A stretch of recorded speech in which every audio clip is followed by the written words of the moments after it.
different sides. Let's cross over to Nyandarua now, where residents decided to show some love to their donkeys this week as the world celebrates Hoof Care Awareness Week. The residents marched through the streets singing songs and holding banners as they made their way to the free donkey clinic sponsored by the agricultural organizations.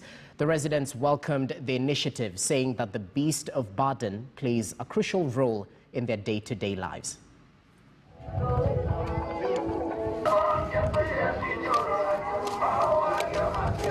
Hii ni siku njema ambao tumekusanyika hapa kwa sababu ya ni siku njema ya mifugo, na kwanza sana hapa kwa mfugo ambao anatusaidia sana hapa punda.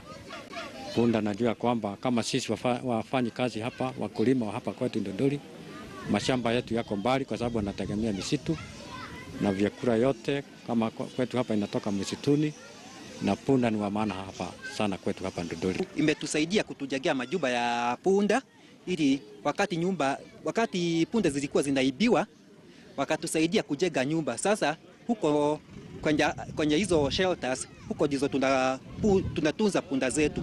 Tunapea majani huko, tunafungia, kwa hivyo haziwezi potea tena. Hizi vyombo unaona niko nazo, hizi ndizo ambazo huwa tunatumia kwa punda. Hii ni kamba na ambao tunatumia kuiweka punda kwa sababu punda ina mambo mawili. Well, away from donkey affairs to football affairs, Liverpool forward